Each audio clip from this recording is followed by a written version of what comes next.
সাপ্তাহিক ছুটির দিনে ভিড় বেড়েছে পর্যটন নগরী কক্সবাজার সমুদ্র সৈকতে। এই মুহূর্তে সৈকতে সুগন্ধা পয়েন্টে আছেন রিপোর্টার সুজাউদ্দিন রুবেল।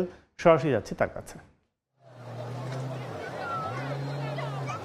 শীত বাড়ার সঙ্গে সঙ্গে কক্সবাজারে বিপুল সংখ্যক পর্যটকের আগমন বাড়ছে। বিশেষ করে সাপ্তাহিক ছুটির দিনগুলোতে বেশ কয়েক গুণ পর্যটক কক্সবাজারে ছুটে আসছে এবং তারা এখন সমুদ্র সৈকতে আমরা লক্ষ্য করছি আজকে সাপ্তাহিক ছুটির দিন। এই সাপ্তাহিক ছুটির দিনে সমুদ্রের যে নোনা জল, সেই নোনা জলে কিন্তু উষ্ণতার খুঁজে পাচ্ছেন বলে পর্যটকরা জানিয়েছেন। আমরা লক্ষ্য করছি বেলা যতই বাড়ছে কিন্তু পর্যটকের আগমন ততই বাড়ছে। সৈকতের যে 3 কিলোমিটার যেখানে বিপুল সংখ্যক পর্যটক মানুষ ছুটে আসেন এবং ছুটে এসে সমুদ্রের নোনা জলে সমুদ্র স্নানে ব্যস্ত হয়ে পড়েন, সেই সব এলাকায় আমরা লক্ষ্য করছি পর্যটকরা কিন্তু সাগরে নেমে পড়েছে এবং নোনা জলে তারা টিউবের সঙ্গে যেমন গা ভাসাচ্ছে, ঠিক তেমনি সমুদ্রের যে ঢেউ রয়েছে সেই ঢেউর সঙ্গেও কিন্তু গড়াগড়ি করছে, আবার অনেকে লাফাচ্ছে। আমরা সেই জিনিসটি লক্ষ্য করছি। আবার অনেকেই দেখতে পাচ্ছি আমরা যে জেট স্কি রয়েছে, সে জেট স্কি যুগে যে স্বচ্ছ নীল জলরাশি, যে সবুজ, সেই জলরাশি দেখার জন্য অনেকে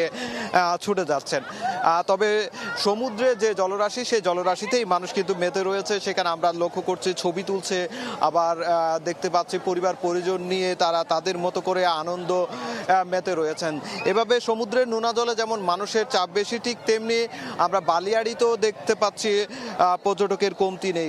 বালিয়াড়িতেও কিন্তু বিস্তীর্ণ যে বালিয়াড়ি রয়েছে সেইখানে পর্যটকরা ঘুরে ফিরে তাদের প্রিয় মুহূর্তগুলো পার করছেন। আমরা আগত পর্যটকদের সঙ্গে কথা বলেছিলাম, তারা যে বিষয়টি বলছে, যেহেতু এখন শীত মৌসুম শুরু হয়েছে, বাচ্চাদের অনেকের পরীক্ষাও শেষ হয়েছে, সেই ক্ষেত্রে তারা কক্সবাজার ছুটে আসছেন এবং শীত মৌসুমকে তারা বেছে নিচ্ছেন। মূলত শীত মৌসুমে ঘুরে বেড়ানো বা কক্সবাজারের প্রকৃতির যে অন্য রূপ ধারণ করে সেটি দেখার জন্য তারা ছুটে এসেছেন বলে আমাদেরকে জানিয়েছেন। তবে এই যে বিপুল সংখ্যক পর্যটকের কারণে এখানে ব্যবসা বাণিজ্য যে রয়েছে সৈকত পাড়ে, সেটি খুব ভালো এবং চাঙ্গা ভাব ফিরেছে বলে জানিয়েছে তারা।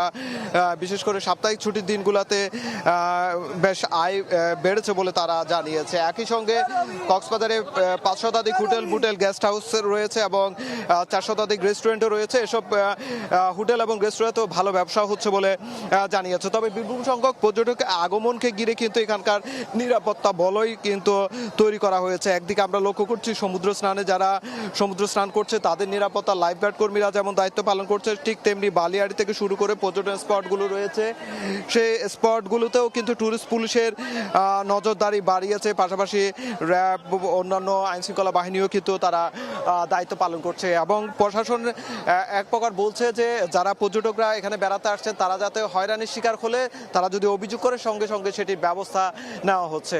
একই সঙ্গে সেন্ট মার্টিনেও কিন্তু জাহাজ চলাচল করছে, সেই ক্ষেত্রে দিন দিন কিন্তু কক্সবাজারে পর্যটকের আগমন বাড়ছে। তো এই ছিল আমার কাছে কক্সবাজার সৈকত থেকে সবশেষ। এতক্ষণ সরাসরি ছিলাম কক্সবাজারে।